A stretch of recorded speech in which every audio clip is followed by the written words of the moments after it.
Welcome to the Lantern Cinema Podcast, part of a film society for the initiated. People who love to discuss cult, revival, classic films, film history, and Aurora, Illinois. Today we're going to talk about Wayne's World. Party on. Party on, Dustin and Hannah. Thanks. Party on, guys. We're really excited about the show. Yeah. I'm Chris, and joining me as always are Dustin and Hannah Harmson. Hello, Schwing. Schwing. I was going to start with rattle. We're so excited to do Wayne's World. This is, I don't mean to speak out of school, but I would imagine that this is one of Chris's number one moments in life to be doing this show now. Is that an over-exaggeration? Top 10? Top 10. Yeah. Is it an over-exaggeration, or do you feel very strongly agree? It could be both. Yeah. It can be an exaggeration, and I can agree. Between this and getting a septum piercing, which is better? This is better. This hurts less, and it's something I've been looking forward to for longer. If we were to do a Wayne's World top 5 most painful moments, as in Wayne's World, would septum piercing be one of them? Which number would it be? Ooh. You understood that question? In a very weird roundabout way. So, in like the sketches of Wayne's World, they do like top 10 lists and stuff all the time. So I feel like if I was doing that right now, and Garth Algar was next to me, and like removing and revealing things one at a time, where on that ranking I would put the pain of a septum piercing. Is that what you meant? Yeah, that's exactly what I meant. Oh, yeah, okay. Perfect. Same page. Yep. Not thinking about it too much, number 4. It'd be number 4. So are you saying out of the 10 or out of the 5 list? Ooh, out of both. Okay. Out of both. It's the Party on either way. But now what's the most painful experience? What's I had the a number skull one? fracture in high school. So that's like number 1. Is it worse than getting like testicle pain? Yeah. Okay. What's the worst pain you've ever experienced, Dustin? Testicles. Which was recently with someone both me and you know, which is our daughter, who just came up and gave me the people's elbow right to the testicles, and it hurt, and she saw me in a way that she's never seen me before. Perfect. Mm-hmm. Party on. There's going to be a lot of that, I feel like, in this particular That's show. how we punctuate everything. Well, hey, we're so excited to be back. We've had a bump in the audio equipment. We've done like a complete reboot, and we're really excited to, hopefully with everyone, they've heard, like slight improvements with each show, and we're really excited to keep heading that way. So thanks everyone for all the kind words, and we're ready. So let's do this thing. Let's do this thing. Did you have anything that you wanted to add, Hannah, in terms of any cool upcoming things? I do. Who would have thought? Yeah. Who would have thought? So in keeping with our screenings of Vaudeville Muse on August 5th. So there's a slight date change here. August 5th, we're going to be screening Phantom of the Paradise, which is one of the weirder movies I've ever seen. Mm-hmm. Before it was recommended to me, I'd never even heard of it before. It's a Brian De Palma film. So it just goes to show how bizarrely varied his choice of movies is, and I'm really excited for it. It's so good. The music's so awesome. It's so strange. Bangadar from the Des Moines Film Society will be doing our pre-show talk, and it's just gonna be a really good event overall. So August 5th, it's a Monday. Put it on your calendars if you're in the area. Yeah, and hopefully everyone has been enjoying, we've been actively trying to, we've been doing all of these screenings for essentially 2 years, and all of these great pre-show talks that kind of get lost in the shuffle of time. So we've been trying to include those as bonus episodes. So I will have to talk to Ben to make sure that he's okay with it, but hopefully his pre-show talk can be one of those bonus episodes. So I guess without any further ado, we will now watch the Wayne's World trailer. In 5, 4, 3, 2. You don't say 2 or 1. I messed it up. One more time. In 5, 4, 3. I see a little silhouette of a man. Scaramouche, will you do the fandango? Thunderbolts and lightning. Just outside of Chicago. Galileo. In the basement of this house. Wayne's World, party time, action. so bad. Broadcast history is about to be made. Extreme close-up. I want you to find out who these guys are and where they do their show. What is this? Mr. Vanderhoff, this is your audience. It's two chimps on a davenport in a basement. Here I am with the contract for $5,000. Excuse me? Now they're on their way No way. Wait! to fame. Will you still love me when I'm in my carbohydrate sequin jumpsuit? Young girls in white cotton panties, bloated, purple, dead on a toilet face? To fortune. Contractor, no. I will not bow to any sponsor. And to babe heaven. What do you do if every time you see this one incredible woman, you think you're gonna hurl? I say hurl. If you blow chunks and she comes back, she's yours. If you spew and she bolts, it was never meant to be. Okay. It's Wade. This is definitely the type of place I'm gonna get when I move out of my parents' house. It's Garth. I love you, God. If she were a president, she'd be Abraham Lincoln. It's a movie. We're not worthy. We're not worthy. Wayne's World. Hi, Wayne. It just might be the greatest motion picture ever made. Are you mental? Beelzebub has the devil put aside for me. For me.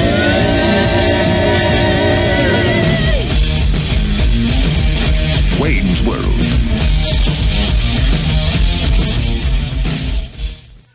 Awesome. I think that trailer shares one thing, and it may have been discussed previously with other films, but maybe more than any of the other trailers that we have all watched together. I watched that, and I just immediately don't even want to do this podcast, and I just want to go and watch the movie. Do you guys agree or disagree? I mean, I agree just because of the movie, but I think that trailer is funny because it's the most kind of 90s infomercial-y trailer out of any of the stuff that we've watched so far. It sounds like every VHS tape I ever had growing up when it was Paramount Pictures presents What Happens When a Dog and a Baby Begin to Talk. Talking Baby Walk. Yeah. You're referring to two very specific films, but I like that you combined them. I wasn't I? Was it Look Who's Talking, and what was the other one I combined? All Dogs Go to Heaven? No. Homeward Bound. Yeah, Homeward maybe Bound. that's what it was. Oh, I love that movie. I do It's too. sassy. Yeah. But I'm a big fan of the 90s film, and that's a big reason why I'm excited to talk about it. Before we move out of the trailer, I did want to mention here, did you guys happen to notice the very strange Wayne's World graphic that existed? Just right near the end? It's so weird. It's none of the colors that you associate with the logos. It was honestly so off-putting and strange to me, I don't even want to discuss it further. Did you happen to see it? I caught a glimpse of it, and then I saw your face in response to it. I hated it. It was just this isn't this movie. Why is this here? Maybe it's a background of the idea of them selling out. Maybe within there's a hint that we all didn't know about. I think it's funny that the trailer was kind of cut to be oh, look at all these quotable things. Just here's quick quotes of stuff out of context.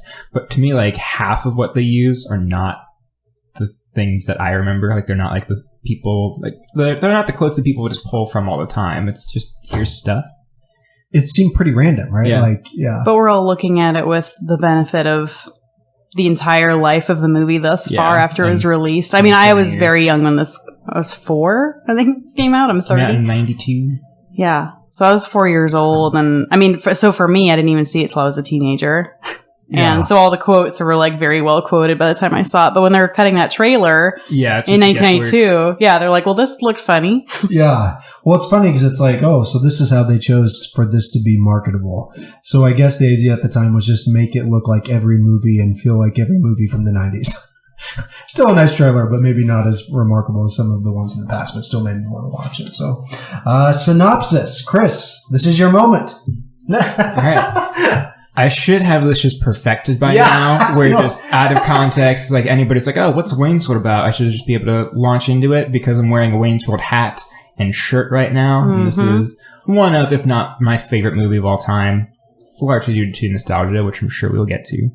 But Wayne's World is about late 20-somethings that are kind of like faux rebellious, still living at their parents' places. None of them have like real jobs or careers. They listen to metal and consider themselves like metalheads, but they also listen to like Jimi Hendrix and stuff that is not at all heavy metal.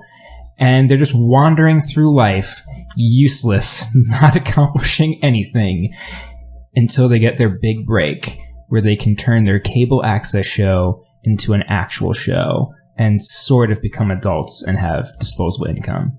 And it's just about like going through awkward phases, whether it's a teenager, whether you are late 20s like me currently, and just trying to find yourself. And like the struggle between growing up and wanting to be like younger and rebellious and actually having to like grow up and mature. And they sort of do that throughout the film. Relationships happen, fallout happens, the show comes to be and then doesn't. And in the end, they're all better people. Or is that the end? There's several endings. But that's the true ending. That's true. No, isn't it great that we're all better people? Fish yeah. Already. Yeah.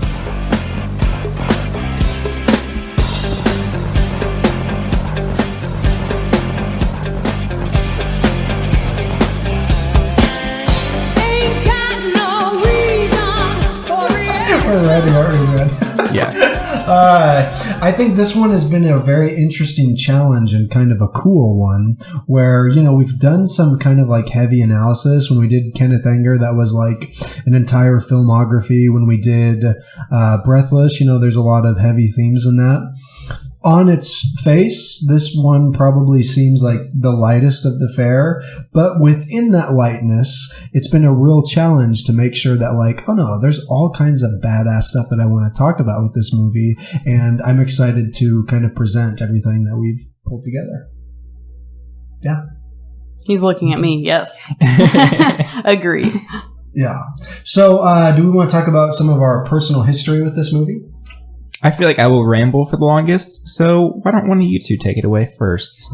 And then I'll close out this section. Sounds good. I will probably ramble the least, because, I mean, you might hear me sitting back a little bit more on this one. I love this movie, and it was really fun watching it with these guys. I've loved it every time I've seen it. But this is one where I'm just happy to sit back and listen to everyone else do the quotes. That's fun for me. That said, for me, I can't remember the first time I ever saw Wayne's World. I don't know if I ever saw it completely until I was a teenager. And Dustin's family has this trailer in Clear Lake, Iowa. And it's just chock full of VHS tapes. And that's what we would do ever since we were teenagers. We'd go with friends or we'd go by ourselves, and we would just sit in this trailer and watch basically movies from the early 90s because that's what we had access to on VHS. And so I think every single time we went, we'd watch Wayne's World. Every time. Yes, it was every single time. And maybe one City of Angels. Yes. Begrudgingly, yes, we watched that one time. Yeah. Was that in addition to Wayne's World or instead of? It wasn't.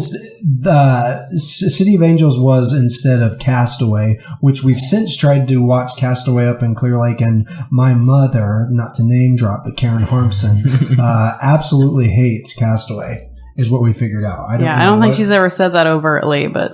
She hasn't even admitted it to herself yet, but Mom, you hate Castaway. Mm-hmm. I don't think she cared for Wayne's World. Actually, not either. Which will kind of maybe bring me to, for me, yes, what comes to mind is Clear Lake, very similar for Hannah. And maybe even more specifically, me and my brother, once again, not to name drop, Michael Harmson. He, when we would go to Clear Lake together, we had a written rule amongst us that we had to watch Wayne's World. So I've certainly seen You wrote Wayne's that World. down? A written, yeah. And in stone. Yeah. Etched. Yeah, etched in stone. But furthermore, my most beginning memory with Wayne's World is it's the first movie that I fell in love with as a child because I don't know what exactly the McDonald's promotion was, but there was some kind of... It must have been right in like 92 or 93. If anyone actually knows this, it's a life curiosity that I've been curious about for a long time. Please email us and tell us. But McDonald's had a promotion where you could go to McDonald's, buy something, and then you would also get a VHS tape of the movies of the day. I don't remember all of them, but I remember one of them was Wayne's World, which we had purchased, and then the other one was Addams Family Values, which I also purchased. What? I watched both of those movies probably every single day, both of them in the same day for days on end. Thanks, 90s McDonald's. Yeah. So just like I can tell you all of the previews. It was third. I can't. I know them in my head, but I'm not going to. But I can remember the previews. Encounters. What's that? The Close Encounters of The third kind. Yeah. What Dreams May Come. They just gave them to you for buying anything? Yeah, I don't know. That's why I need to know what this promotion was. It's been a deep curiosity that I've had. Remember, 90s fast food promotions were arguably the best. I had some really great rubber puppets from... Land Before Time. No, not Land Before Time. It was Pizza Hut, and it was both the Casper movie with Christina Ricci and the Flipper movie. Yes, and the Casper one also coincided with the introduction of the stuffed crust pizza. You're right. Do you remember this? And then they had the uncle singing the jingle. You love the stuff we're made of. And they're anyway. She's going even deeper. Even deeper. And then once at McDonald's, you had to say something silly, and they gave you gummy bears. Yeah, sounds awesome. Dude, it's just in our heads. Like, this stuff just exists at all times. So. And we did not eat fast food a lot, but the 5 times I went as a child, those stuck with me so intensely. Like, I was a PBS and healthy cereal child in a lot of ways. Yes. Anyway, I feel like I'm... No, we're very excited. No, we're good. But if you know of any other awesome fast food share your favorite promotions from the 90s. Chris, I want to hear about your experience, because honestly, like, the one thing I've known about Chris Biagini from the beginning is that he loves Wayne's World. Yeah. But I don't know the whole tale. So do tell, please. I don't know how much of it is an actual tale, but this is a movie that I saw very early in life. I was born in December of 90, so I definitely didn't see it when it was in theaters. But I probably saw it for the first time when I was 5 or 6. Not much older than that for sure. And I just remember my sister and I, and we're 2 years apart, she's younger, this just being one of those 90s, or in the case of, I think, like Blues Brothers, 80s comedies that we just watched a ton growing up. Even though we didn't understand a ton of it, I didn't know what a sphincter was when I was 6. Sure. So then it was just kind of watching this all the time, finding different things funny, finding different quotes as being memorable. Although a couple, like, if you're going to spew into this is something that I've said since I was like 6. I just like that. I like the word spew. I don't know. I would say spew instead of like puke or vomit or throw up or whatever. It's just funny. It's a weird word. Spew. And then continuing to watch that while growing up, and then learning new things, being old enough to like understand what some stuff is, and then just finding different things funny or noticing different things kind of like in the background or in the movie. And especially now recently, just learning more actually about it has made it stick with me. And I think that it's a movie that still mostly holds up. Mm-hmm. There aren't too many things in there that are like particularly like bad or gross. Just a couple, but it's, compared to most other comedies of the decade, and especially a little bit earlier, holds up in 2019. A lot of those have really gross things. There's a lot of those movies that have sexist jokes, racist jokes, rapey moments. A lot of that in the 80s. And for being a movie from 92 that is a very white movie, they still managed to make something fairly timeless, which I think helps and is hard to do for a comedy. Mm-hmm. Oh, I totally agree. I loved the sequel, which I know we're not going to get into too much and has very mixed reception, but I loved that. And the second one came out on my birthday during the year my sister was born. So I just kind of like feel like these movies are like meant to stick with me, even having barely watched any of the sketches, even now, and definitely not before I'd seen the movie. Mm-hmm. Like, the movie was my introduction to those actors and these characters, but it informs what I find funny. One question I have, and I agree with everything that you're saying. I will say piggybacking on in terms of the timeless quality that this movie possesses. We, as people know who listen to this show, we always make sure to get together and at least do one screening together as a group to have a camaraderie and a similar viewing experience. We all laughed our asses off, like throughout the entire. Especially me, was it? I felt like Hannah was laughing a lot too in this. Do you agree? I feel like. Like, I mean, it's also become something where I anticipate the lines, and that makes it funnier. The comedy is so strong in this movie. I just think the timeless quality of it. I mean, I'm a big comedy, fan, and Hannah will know this about me. Like, I'll watch a comedy and not laugh at all because I just enjoy participating in the rhythm of it and just like seeing like, oh, that's cool. It's really fun to watch funny things with those. Yeah. But I want to laugh with Wayne's World. I just love it. Like Hannah's talking about the anticipation. I never considered that before. It's almost like part of the fun. Like the timing is just perfect in this movie and just how it was directed. We'll talk about Penelope Spheeris, but I think she had a lot to do with that. Obviously, Mike Myers is just hilarious, and the chemistry of all the people in the movie. I think I was doing some more reading about the cast not too long ago, and by which I mean this afternoon, and they had some really talented people in very small roles. And I think all those things kind of came together to create something that, like Chris said, does feel kind of timeless, and it's kind of fun no matter what. If you're a kid and don't get all the jokes, it's still funny, and then you can kind of grow up with it and understand a little bit more. Yes. I also, I probably also have like a little bias of just where I'm from. I was going to ask, that was my question. From Illinois. Yeah, so I'm from the Chicago suburbs, also kind of like westerny suburbs. Not as far from the city as Aurora is. Shout out your burb.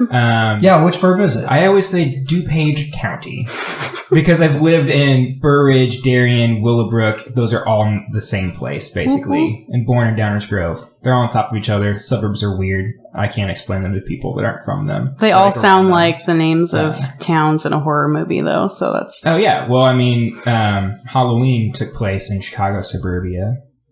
So they all sound like cities that I'm positive I've never said before. Oh, that's true. So like being in Iowa, like having been in Des Moines for the bulk of the last 5.5 years and Iowa in general for most of the last 10, nobody knows where Willowbrook or Downers Grove are. So everyone's not Downers Grove. But I'll say one of those, people don't get it, and then I'll be like, oh, have you heard of Naperville or Aurora? Two places next to each other that are like close enough.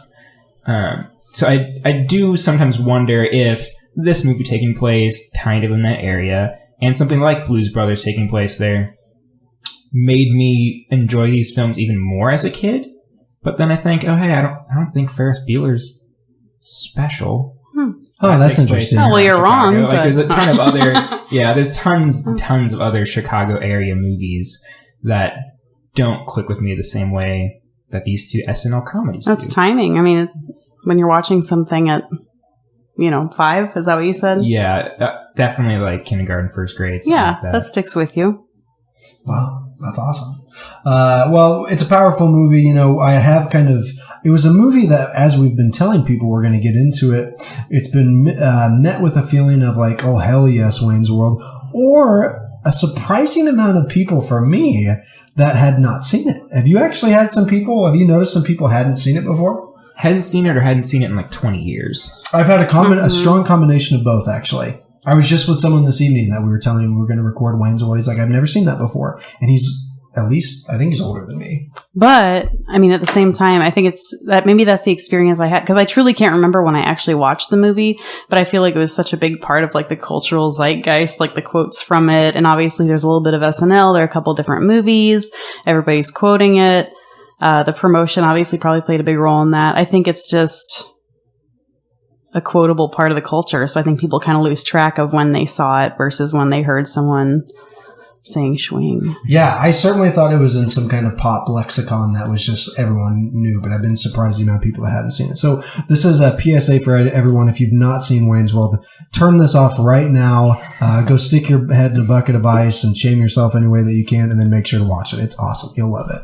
That's how I shame myself. Sticking your head in a bucket of ice? You just ice bucket challenge on the That's why That's people the opposite. did it. It's more like the ice ostrich challenge. Because you just big old 5-gallon bucket. Hannah knows when I've done Dunks it in something there. bad, it's ice time, baby. Anyway.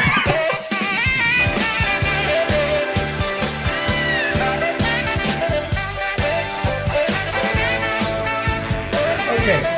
We've talked about this a little bit. Me and Chris Bugini, my man in front of me, we did a reference to the beginning of Wayne's World, the sketch on SNL, and I think SNL is a good way to kind of begin this whole thing. So, for those of you who don't know, Wayne's World began originally as an SNL sketch that was created by Mike Myers. So, me and Hannah were just having a conversation on the way here that she wasn't as familiar with the SNL skit version. Say it again.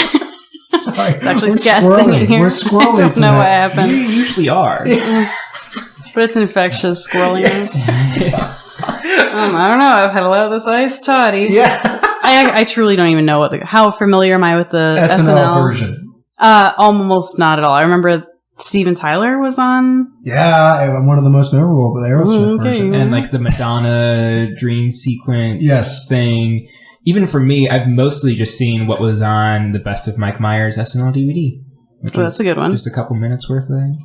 Isn't that funny? Yeah, I remember the Best of Mike Myers thing, and it doesn't really take that much real estate. And, I am a big fan of Mike Myers from SNL, but to me it seems like, it's like sprockets and a ton of Wayne's World to me is what I think of. What I found in my research was that the very first time that Mike Myers had ever done Wayne's World was in 1989. That was the first time that he presented it.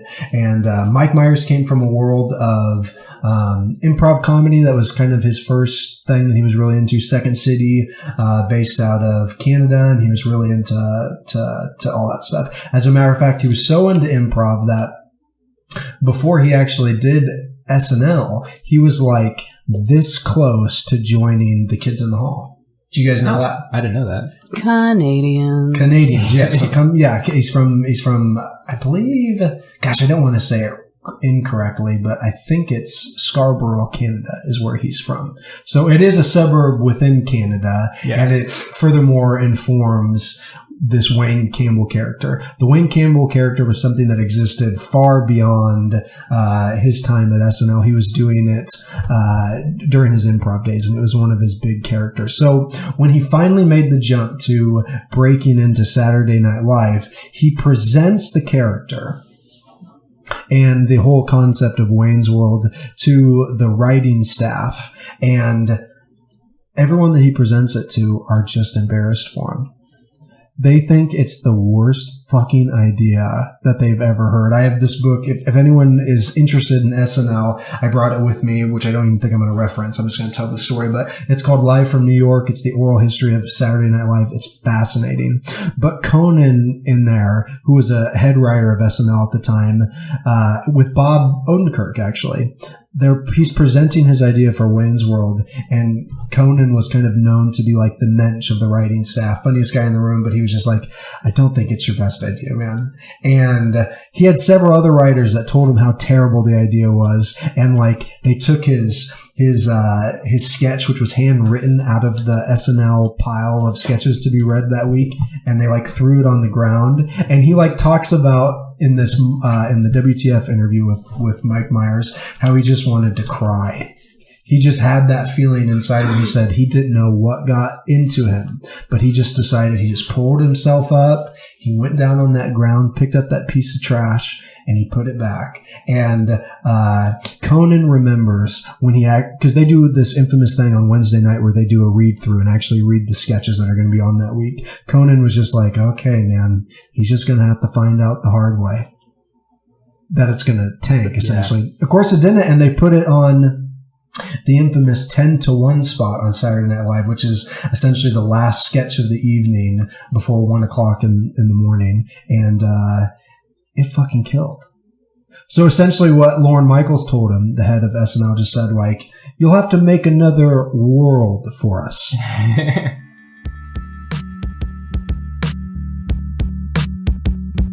2 days later, I got a call from Lorne Michaels. And what was that call? I got a call and somebody says, is this Mike Myers? And I thought, I was in Chicago. Yeah. And I said, yeah. And I thought it was like immigration or something, even though all my papers are always fine. Right. And they said, will you hold for Lorne Michaels? And I thought, this is Paul. Fantastic. Paul Mike. And he's like, is this Mike? Yeah, Lauren. Listen, I'm hearing things about you that are good. And I'm like, what the hell? I'm like, what? I was by myself and nobody, like, what? Yeah. Would you be interested in being on Saturday Night Live? I was like, yes. I know Wayne Campbell was a character you played even before Saturday Night Live. How did Wayne's World come about? I was a heavy metal kid in the suburbs of Toronto. And thank you. Thank you. I created the suburbs of Toronto. Thank you very much. When I came to New York City, I saw that, with Manhattan Cable right next to CNN was the Robin Bird Show. I don't know if anybody from New York. I did not create the Robin Bird Show. And I became obsessed with cable access, so I wanted to do a cable access show. He'd had film of it before. Yeah, I did it on Canadian TV as well. Uh-huh. It was called Wayne's Power Minute. It was on a show called It's Only Rock and Roll on the Seeb. Lauren had, thankfully, thank you, Mr. Michaels, cast me on Saturday Night Live, and we had our cast together, and then Mike came in, and he was the young upstart, and looked about 13, and I was in my mid-40s at that point, and Mike asked me to be his sidekick on his sketch Wayne's World and play this character. And Mike just said Garth loves Wayne. He digs him. I didn't think they were going to release the movie. I didn't think they liked it. The initial feedback when I handed in the script, Lauren said that somebody there said, "I don't get it," was the note, which I've never forgotten. Hi, Arthur. And then it was meant to be encouraging. Yeah, no, and trust me, I took it as that. Yeah. It inspired such confidence. And then that's how it came to be. And at that point, Lorne Michaels is like interested in, he had tipped his toes in with doing some more film things. The first Saturday Night Live movie was Blues Brothers, which was a tremendous success, but it's something in like the 20 millions. Wayne's World sticks out because it's the only Saturday Night Live movie that made over $100 million in the box office. To just kind of go to show. And then there's all these other Saturday Night Live movies. Well, and it's weird that, like, being an SNL movie doesn't necessarily mean it's going to work out. Because, like, Blues Brothers was great. That came out in 80. And then this was 92, so there's a huge gap. And aside from these two, and then I was like, about the sequel, there aren't many that have been particularly successful. And there are a bunch that I have never heard of. I love Coneheads, but, like, I don't know what. Let's hear it. What is Stuart Saves His Family? That's Al Franken. It's the character that's like, and gosh darn it, people like me. Well, it's like it might be the biggest failure of all of them. From 95, It's Pat. Yep. In 94. Yep. Night at the Roxbury, known as being one of the worst movies. Just that was made. Did you see that one, Hannah? Night at the Roxbury? No, I've never seen that one. Yeah. Superstar wasn't the hit, although my sister loves it. The Ladies' Man. I don't know anyone who's watched Ladies' that. Man sketch I loved. I think the movie was supposed to be bad. Abysmal. Yeah. I will say this too. Penelope Spheeris, which we are absolutely going to get into. Lorne Michaels was pissed off at her for years and years and years because he begged her to come back and direct Ladies' Man, and she just didn't see it. She thought it was terrible. So might have been the right call. It has an 11% on Sorry, Rotten Tim Tomatoes. Meadows. I love you. I love Tim Meadows too. I think. Oh my gosh, yeah. Underrated cast member for sure. Yes. Me and Hannah just over Thanksgiving were laughing mightily at the Ladies' Man. Laughing mightily. Yeah. We really enjoyed it, but I did spend a good portion of today watching all of the Saturday Night Live Wayne's World sketches, and it is really interesting to see what those are and to think, like, how did anyone think to make a full-length movie out of the Wayne's World sketch? Well, and then especially because the movie doesn't reflect the format of the sketches very much. No. Like, aside from starting off with, oh, hey, we're in the basement, we have this guest on, like, we're doing some of these things from the sketches, but most of it has nothing to do with that, and isn't even necessarily the same type of humor. No. It's like similar enough. They belong in the same world of comedy. Wayne's World. But it's a different thing. So it's weird to think that was their idea for a movie, and then the actual film being so different from the source. Well, I'm like, when I watch it, to me, when I see the sketch, it's like two guys sitting down on their couch. It's Wayne's World, Wayne's, the two whole chimps thing. on a davenport. Yeah, that's exactly what it is. Yes, shout out to the word davenport. Yes, being used. Which can we all agree that none of us knew the word davenport when we were kids watching? I didn't until like 10 years ago. No, my grandma said davenport, and I think a lot of Iowan grandmothers, along with saying Washington. No? Do you not do that in Illinois? You don't do Washington? No. Wash? You don't wash your clothes? Wash dishes? No. Do you wash them? Don't wash. You don't wash them? Overhauls? No. Okay. Do you say spinach? That one's fake. But also, it's weird, just before we move on from the word Davenport, let's never move on. A state that has a city with that name feels weird to me, to then use that instead of couch. It's just a brand. Just like is that what it is? Okay. Refrigerator. Yeah, it's like saying refrigerator. We don't think of that as a brand, but that's a brand of that thing that cools your food down. Didn't know that. Yeah. You're welcome. See, that's what I bring. I'm not gonna convincingly do any quotes. I'm not funny. I'm not good at that, but I can definitely bring you some history of household items. Yeah, I can teach you. I am a teacher. Yep. But I actually think the comedy that Hannah's doing right now is similar to why the Wayne's World thing works and what we're doing right now. Am I doing comedy? I thought so. I'll explain it and I'll see if you agree. Oh, thanks. Essentially, the comedy that exists on there is it's just cool people. I think of myself and everyone here as a cool person getting together, discussing something, a top 10 list or whatever. And then there's always like one moment where it's like incredibly insightful. They are incredibly well spoken on a certain subject, and that's the joke, right? The perfect scene for like just being insightful out of nowhere. Not to just skip ahead because we haven't even really gone with the movie. But when Cassandra and Wayne are on the rooftop of that show and he's speaking Cantonese and it's like jokey for a little bit. But then once his ex Stacy is up there and he's just like sitting there twiddling his thumbs because he doesn't know Cantonese very well, so they just have the subtitles, but it's just like, so smart. it's just like breaking down like how she feels about herself and how toxic your relationship was and you feeling responsible for her low self-esteem, like all this stuff. It's like, randomly, there's no words actually being spoken. It's just subtitles for the sake of this joke, but they're also being weirdly insightful and kind of positive out of nowhere before then just going into joke territory again. Well, and then it also calls back to me obviously the Alice Cooper moment in the film where, oh, yeah. I mean, we're going to put it... Actually, it's pronounced Miliwake. Why, yes, Pete, it is. Which is Algonquin for the good land. Oh, it's so fun. Does this guy know how to party or what? Yeah. Just the whole Alice Cooper bit is great. Yeah, it's just that whole thing. So, essentially what had happened was Lorne Michaels pulls Mike Myers aside because he's having so much success with the film. I mean, not the film, but the sketches. He's seen what it is. And he essentially pulls him aside and another SNL writer and says, hey, listen, will you go write this movie with Mike Myers?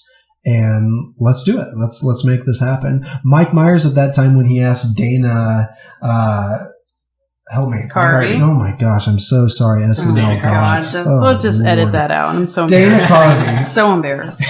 He basically asked Dana Carvey, who at that point was the superstar of that particular time period of SNL. Listen, man, will you come and just be my sidekick? All I really want you to do is laugh and just kind of be a part of it. My only direction I have for you is that you think Wayne is the coolest guy. And that's the only direction that he gave him. And he's like, yeah, sure, let's do it. Let's go have fun. Dana Carvey at the time had a problem because he was like, I feel like we're just ripping off Bill and Ted.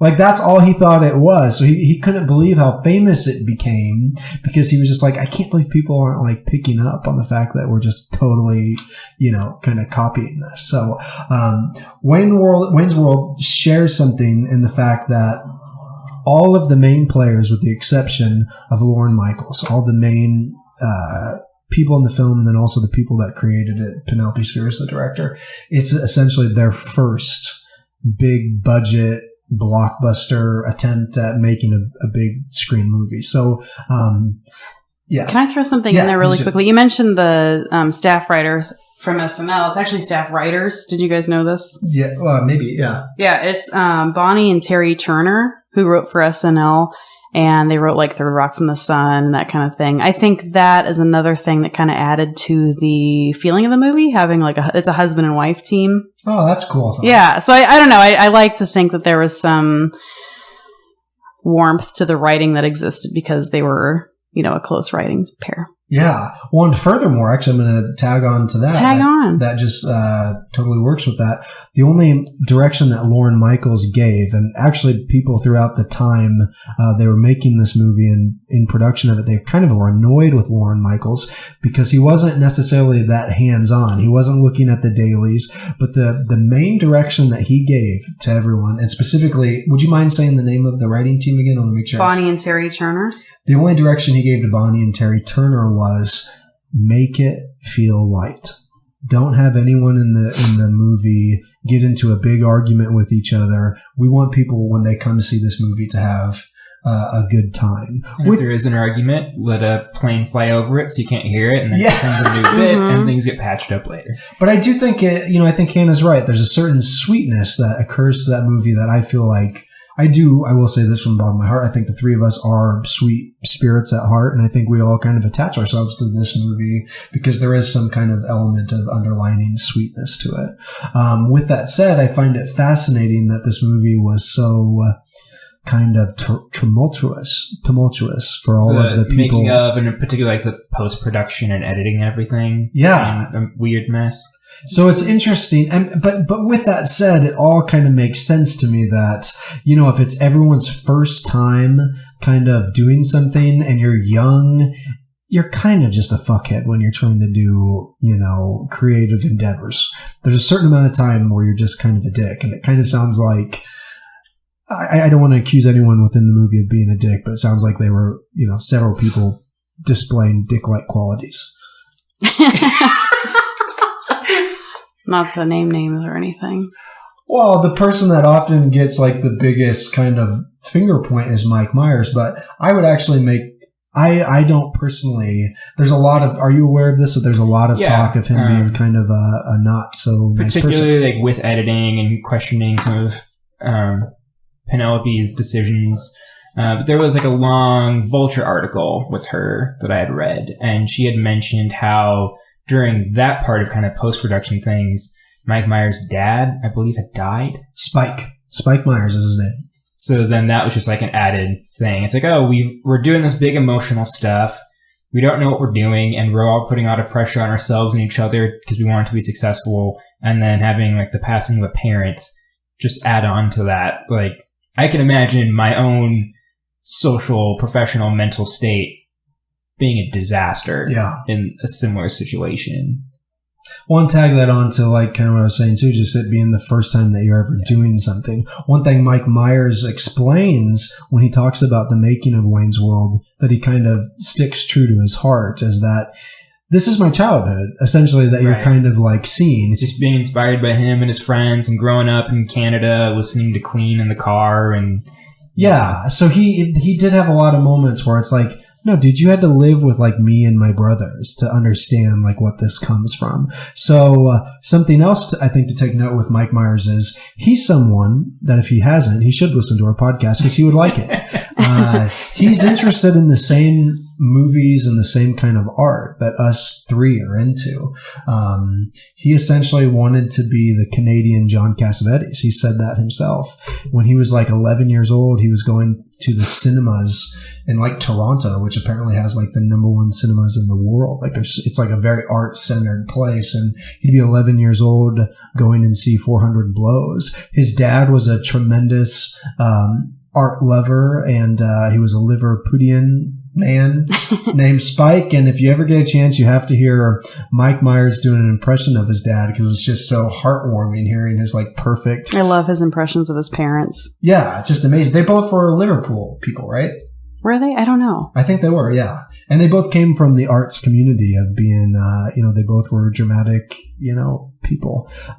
He has a fabulous story talking about his dad coming and watching him do improv that he did on WTF that I don't even necessarily want to spoil for you. So if you get a chance to listen to it, it's just so awesome. His dad was a very eloquent man, and he actually named his son Spike. His first son was named Spike. Aww. So his dad, it sounds like still at this point in his life, hugely influential.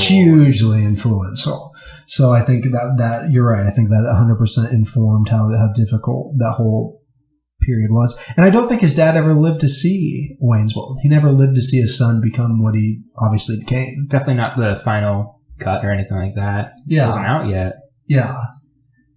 And Penelope Spheeris, since then, like, there's all this talk about all the terrible kind of interactions that they had together.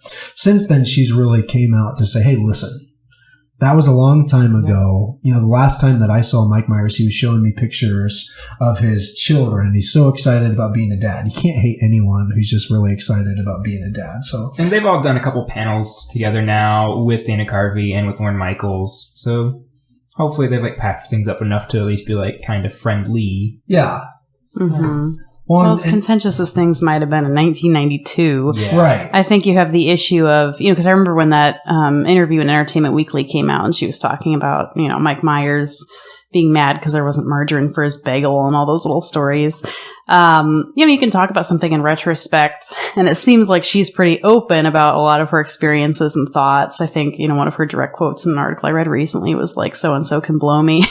She's awesome. She's I love Penelope Spheeris, but I think there is a certain openness that might read as like contentious or bitter years after the fact, when really it's just, you know, it's storytelling and they're all adults. They've probably moved on from the whole thing. Well, what do you guys think about this? Since that movie's such a buddy movie, do you think there's something hugely interesting for everybody to know that, like, well, it wasn't like all, you know, awesome times on that set. Like, yeah, like as much fun as the movie is, it wasn't always fun to be making. Yeah.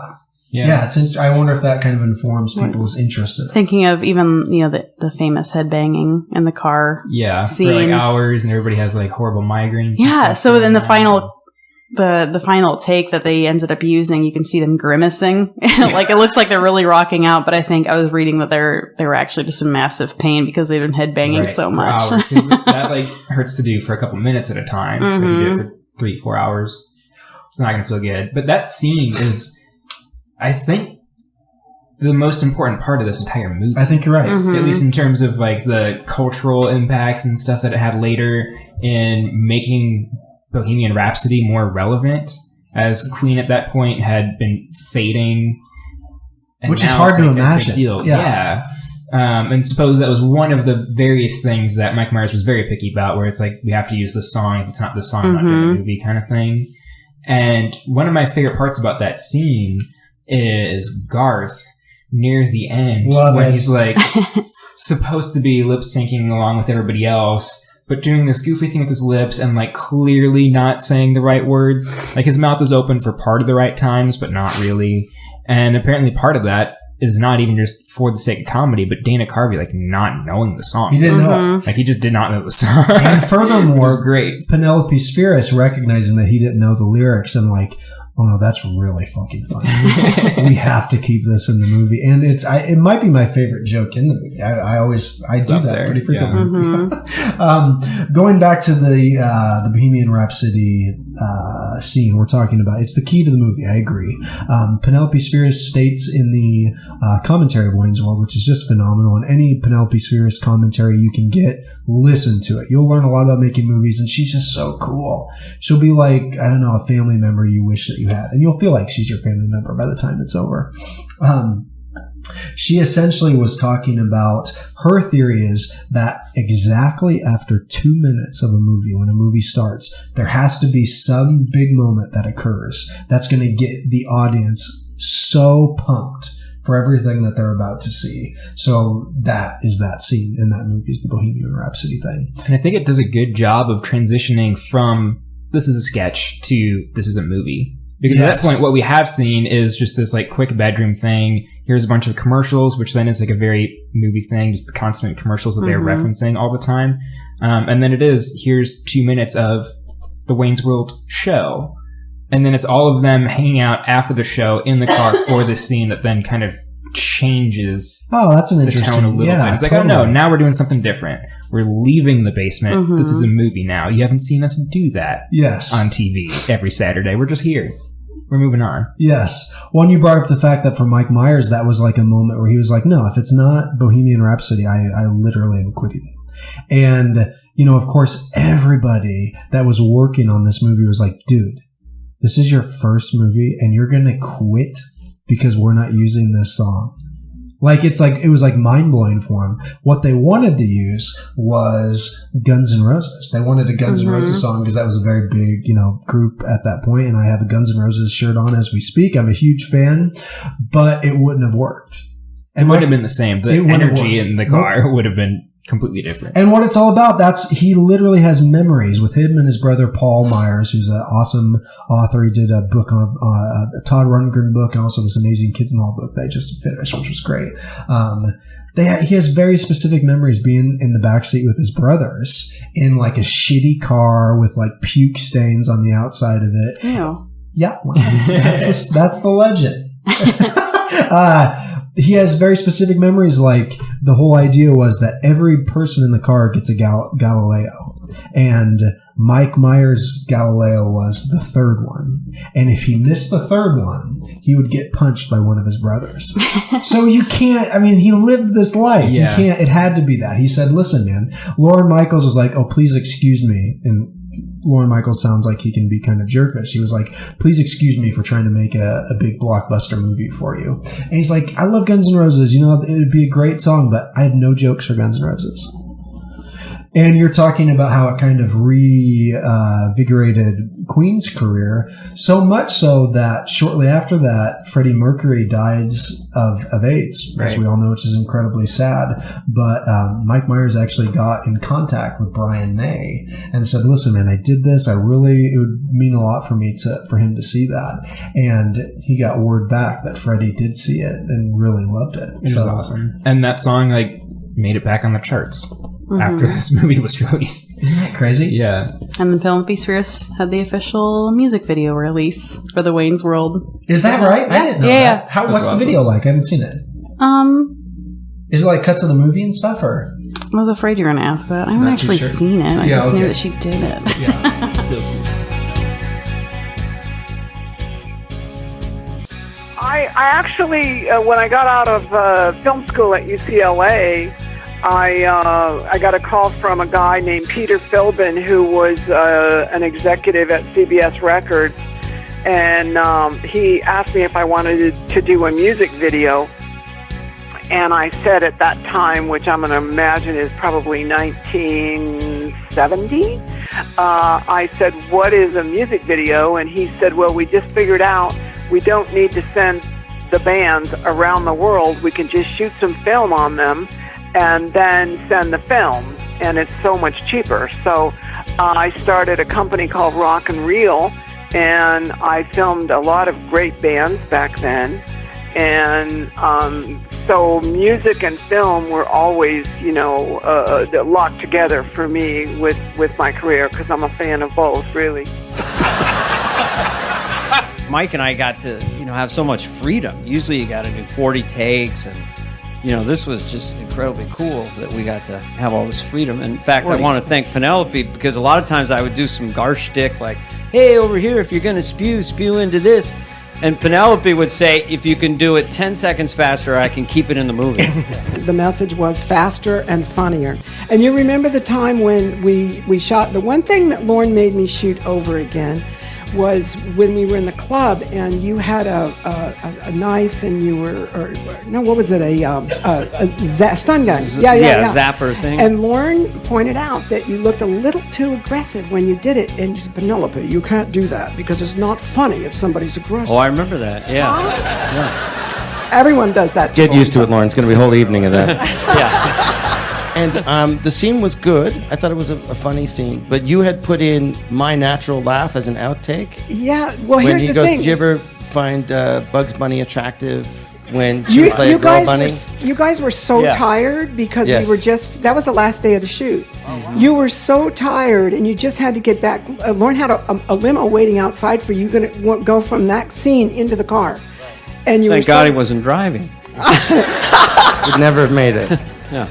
But I mean, I just let the camera run, and you guys improv'd, and you guys made that scene so funny. The scene that there was no time for is one of the best scenes in the movie. When Penelope, you definitely made it better than written, which is always what you hope for, and you created such a great atmosphere on set. Thank you. And it was just, honestly.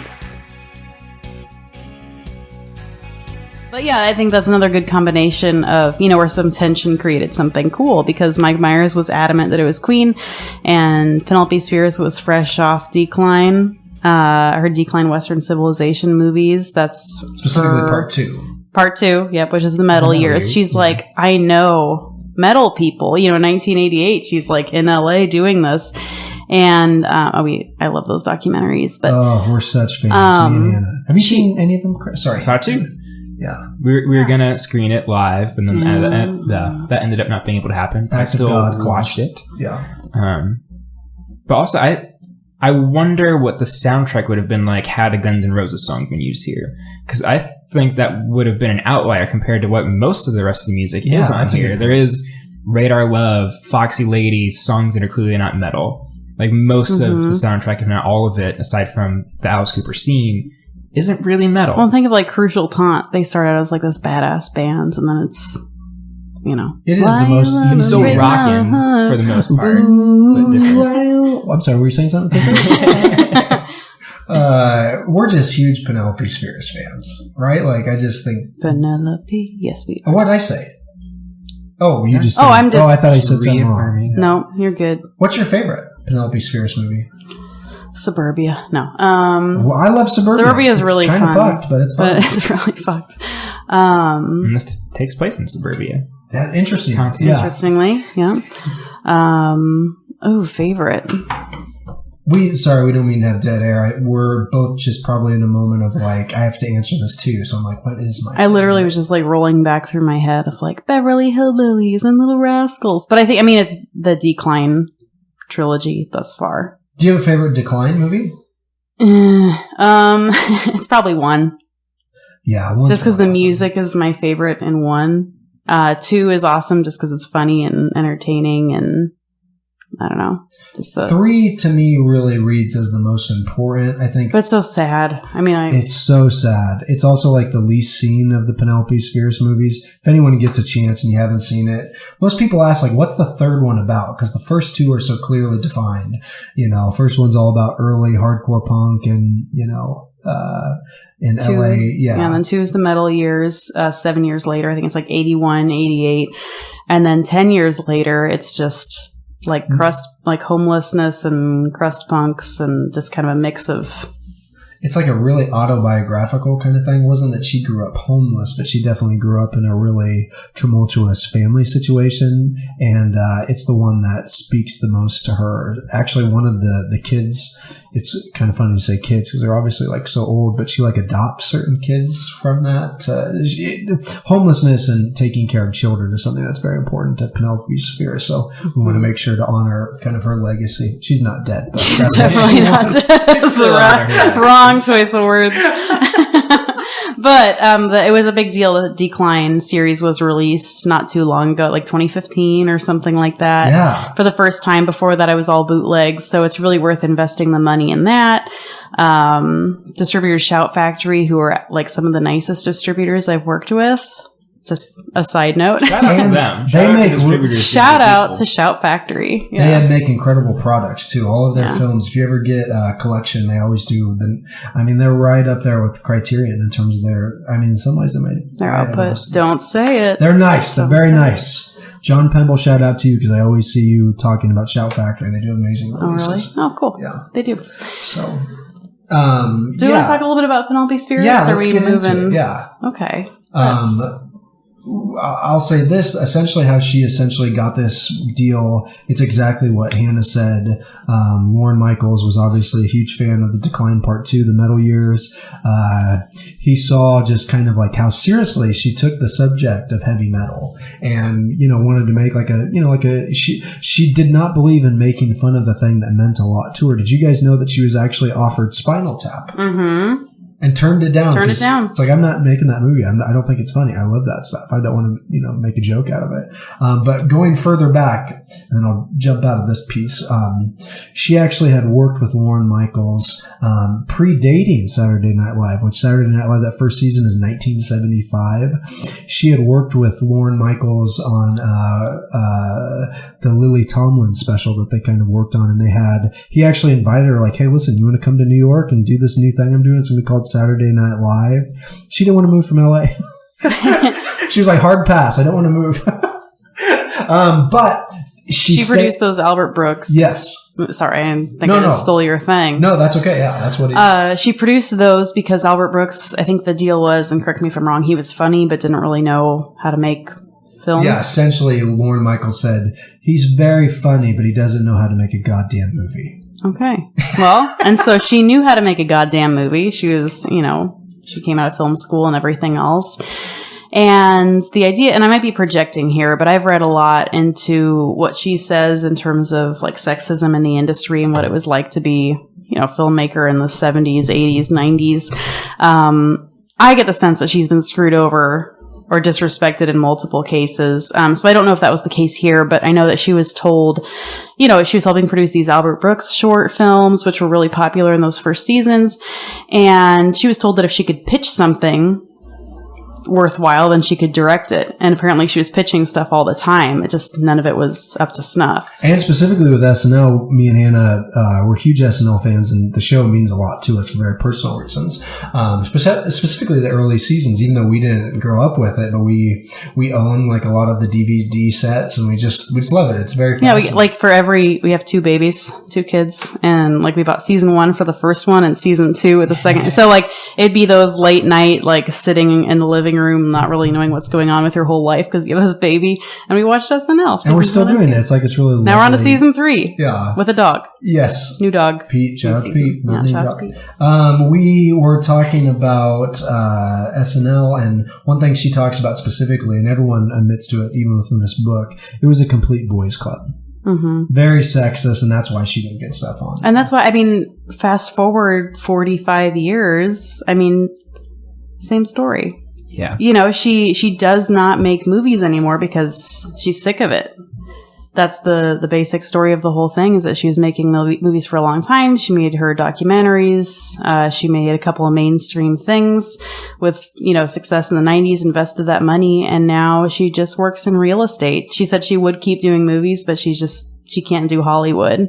It's just too sexist, and she won't be sold. She's one of those people. She's like so for real as a person. It's so cool. Yes. It's like some people only do things for the money or because they get paid. And that's just really sad. Yeah, and I think that adds to the movie, right? Like, because that's what the whole movie is. It's like this small thing that gets turned into this big corporate, version of it. And it's so funny. Like, it seems like that's But this was also her sellout movie. Yeah. Yeah. But it's also the movie, had it not have been for this movie and for it to be the complete knockout, drag-out success, she wouldn't have had, like Hannah's saying, Beverly Hillbillies, Little Rascals, Black Sheep. She did that film. That's right. Yeah.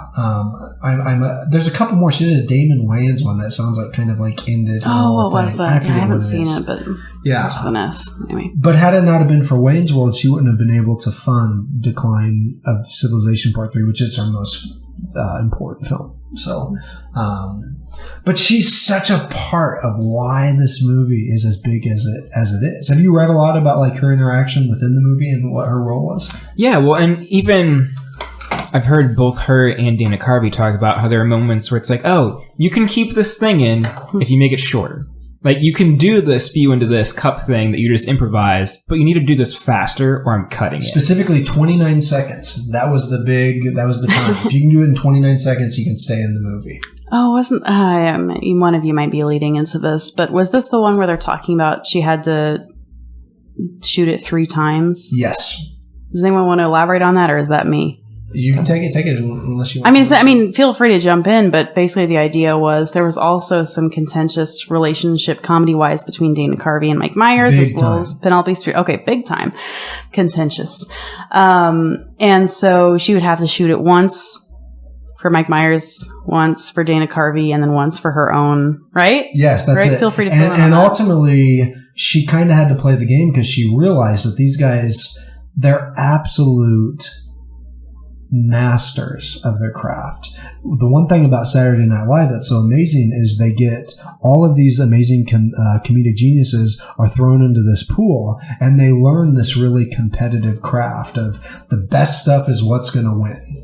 So and you'll know every single week, every Wednesday, yes, if you're good enough or not that week. That's exactly what it is. So these two guys at the peak of their power, they know that they have to continuously think up big stuff. And keep in mind, Dana Carvey at this point doesn't even, he signed on to do Garth as like a very passive thing. It wasn't like this elaborate character that he had designed. But then once it gets into this movie, it like changes. Like all of a sudden he has to, there's different things that I could do. I'm a complete comedic genius. So these guys are constantly fighting, and Lorne Michaels has taught them that way. She recognized that very early on, and she knew the kind of person Lorne Michaels was too to kind of make that happen. So just like Hannah said, they had to shoot it 3 times, but ultimately she knew that she was going to have final say in that editing room. Yeah, knew when to pick her battles and save some of those fights for later. Yes. Another interesting thing about Penelope Spheeris is that she came up, through film school and all that. She was the first person to have a music video studio that existed in LA at the time. So she filmed a lot of music videos. But also when it came time to actually make her own like independent movies outside of Decline, which is Suburbia was the first one, she was picked up by Roger Corman, who was a really famous producer who, would basically get these kind of like, cult movies. He would recognize them for what they were. Which we've talked about, with Roger Corman so far in our screenings or podcasts. Which one? Haven't we? We recently screened for fun a Roger Corman inspired Curtis Harrington movie, which might have been as far as we've gotten. Oh. Yeah, we haven't quite gotten there. So this is a good time. Yeah. Okay. Yeah, so he would essentially pick up these little known filmmakers and give them some money, and then if it was going to be a big hit, it would be cool for him. But he was like totally from the older guard of like movie producers, and he just had a love for the kitsch, and he made all kinds of horror movies and just crazy shit. And Suburbia is totally kind of. I hate buses. It's just bizarre. Have you seen anything from it? No, dude. It's like, okay, so she went on to make The Little Rascals, like the remake of The Little Rascals. So obviously she must have been a huge R Gang fan. Love that as a kid as well. That movie's yeah. No, it's good. No, Suburbia reminds me of an R Gang short from the 40s because that's like non-professional actors like performing and just kind of like saying stuff that comes to their mind. That's what that movie is, but it's like punk rockers. It's like all these like true punk rock people with these deeply Californian accents. Flea is in it. Flea's the best actor in the whole movie. Rizzo, what's his name? Razzle. There's this part. Razzle, that's right. Besides the "I hate buses" line, there's this part where they're all sitting in the car, and it's definitely not professional actors, Flea being one of them, and they're all just sitting around bullshitting in the car, and someone calls him Flea. And, his name's different in the movie, and he's like, "No, man, my name's Razzle." But when you watch this movie, what you realize is, though, these really natural people are far superior to the actors in the movie. When you're watching the actors, you almost want to be like, why are you in that? Like it looks so embarrassing because like they're naturally kind of interesting where the actors aren't, is what it kind of seems like. So, Roger Corman, the biggest advice he gave her was, when you direct a movie, like a big budget movie, make sure to sit down. And it's like the number one thing she talks about making Wayne's World. She was so fucking tired. The whole movie dealing with all of these inner, kind of struggles within the actors, and just the actual physicality of just having to go around and do stuff. So she thought of Roger Corman the entire time. He was so right. I need to make sure that I'm sitting down. Interesting, right? Yeah. Get your bullhorn. Yeah. Seat with your name on the back, or a director on the back. And that sounds like that's what a lot of the problems were with Mike Myers and her, is like you had mentioned earlier, is in the editing room. Mike Myers was on record in a Rolling Stone piece saying that when he was watching Wayne's World, he was watching everyone have these tremendous laughs at the movie and, Cream of Some Young Guy and all these big moments that people laugh so hard at. But he was seething the entire time. He was just like, but there's so much stuff that was supposed to be in this movie that's not in it. To me, it just sounds like a younger person. Yeah, I mean, I just think of the more I learn about filmmaking, it's just so many concessions on everyone's part. I think when I was younger, I really thought of movies as almost like a one-person vision, or everybody had the same idea. But now I realize that, the gaffer is going to have a different idea of where this is going than the director versus the lead actor versus the writer. It's amazing that anything gets made and that anything gets made well, because I think almost without fail, a lot of the best movies are almost that way because of accidents. Absolutely. And if you don't have a director and a cast that's willing to, in the case of all these guys coming from improv and Saturday Night Live, they just had that ability throughout the whole movie to improvise these amazing moments. And if it was within 29 seconds, it could stay in the movie. If they wouldn't have had the elasticity of Penelope Spheeris coming from this punk rock world and this huge music world, and just, the spontaneity of what that feels like, plus this concept of it's important to capture a moment of time. That's really what the Decline films I think are I about. feel sympathy for Mike Myers for the first time with this whole thing, because I realized just through your talking that he's trying to recreate something that you just can't do. I mean, Dana Carvey's not his brother. Yeah. We didn't talk about that. Will someone please say that more officially? What? I want to make sure we have that. Dana Carvey's not his brother. Will you explain that real quick? Please. Biologically, they are not. No, I don't know what you're asking me to do. I'm sorry. I will say that. I'm sorry. I don't mean to be. I'm being very weird, and I apologize to everyone listening to this. It's getting a little weird and sweaty in here. It is very warm in your apartment. Hot, That's okay. I'm getting into it. Yeah. Oh, good. I'm in a sweat lodge. Anyways, is that how they pronounce that in Iowa? Yes. Milwaukee. You wash. Make sure to wash out the sweat lodge. I didn't say that right. Hannah, please make sure to remember what you were saying. I'm sorry for Thanks, that. but you're still going to interrupt with. All I wanted to say was that Dana Carvey inspired his character of Garth from his brother Brad, who is a computer genius. And, which comes up for the ending, like for the finale of this movie. It's like, oh, suddenly you know how satellites work and can pinpoint this to the back of a car, and you're just speeding through all these lines. Everyone's supposed to understand what's happening. If you get a chance to see Dana Carvey do interviews in regards to Wayne's World, he always does it. He'll say yeah, that's just my brother Brad. And there's this amazing quote of him actually saying what his brother Brad said. And it literally just sounds like Garth. So I will make sure to add that on there. It's fascinating. Yeah. I'm sorry to interrupt. I thought that's what you were getting at. Getting sympathy for Mike Myers because. Yes. Thank you. Yes. Sympathy for Mike Myers because he's trying to recreate something that can't be recreated, essentially. I mean, if I think back to my childhood with my sisters and I try to build that with you guys in one specific experience on film, you just can't recreate those feelings. And so the idea of Mike Myers trying to show people his relationship with his brothers and the happiness or the funniness that comes from that, it's you just can't. Really. And I think he was going for something pretty impossible. And there you have it. But that's really, I think at this point, we've had a lot of conversations, and hopefully we can do, that we make this podcast worth it for Wayne's World, But Hannah just tied it home. That is what the theme is. Tied it home. One thing I love about Dustin is his mixed metaphors. Always.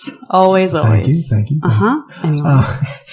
Furthermore, coming off of Hannah's point, going back to what Chris had said earlier in terms of his dad, they came from such a, this English tradition of comedy, which is all Peter Sellers and this idea of getting so lost into a character that, you no longer know who the person is. And, that's Wayne Campbell, man. That's Austin Powers. That's the love guru. Oh, God. Yes. Okay. But it's a love letter to his dad. I want to hear, moving forward just a little bit here, can we talk cast? Who are your favorite underrated cast members or your favorite small roles in Wayne's World? I really like Terry. Garth told me about the show. I love you, man. I love you. No, I love you, man, and I love you. Thank you. Don't, you. man. Yeah. Oh, Garth, I think Terry has something to say to you. I love you, man. Thank you. And even then, just like again, him with Russell doing the same thing in the car, and then in the like crew ending, when everybody's like, oh, like I did this and I did this, and like we're better and everything, and it is Russell with his arm around Terry, and he's like, and I've learned that 2 grown men can have platonic love for each other, and like it's okay. Which is something I'm learning. As he life has goes just like on. such a small bit, but I really like just kind of their crew because they all have very few lines. He probably has the most. But they're all great in their little parts. They're wonderful. And then him doing the 5, 4, 3. That's even one of my favorite parts about this movie is when they leave in mistakes. Because they're like constantly trying to like keep time tight and like make everything great. But there's some scenes that don't need to be there. And then there's some stuff where an accident is just funnier. Like, oh, you don't say 2 or 1. And then in his final one, when he's doing the countdown, he says 2, laughs at himself. Then they like actually continue the scene. Chris Farley has a tiny role in this, and he also has like a screw up where he's explaining like where Mr. Big is going next, and he's just like gesturing with his arms, like, oh, he's going to go to this place and Detroit, and then back to Chicago or whatever. And where he's motioning is supposed to like line up with geographically where those places are. And in the cut they use, he's like in the wrong place and then catches it and just like jerks his arm like a foot or 2 over for no reason, really awkwardly, just like realizing, oh wait, like I should be pointing this way. I got to do it. And he's probably embarrassed, which is one of the things that made Chris Farley so incredible. Because Chris Farley in 92 having 90 seconds of screen time in this movie, like that was a big deal because he wasn't Chris Farley yet. Yes. I think all of the side people are really good, even though there's one member of the crew whose name I don't remember the character's name because he's not in the sequel. But the guy that talks to Noah Vanderhoff's wife.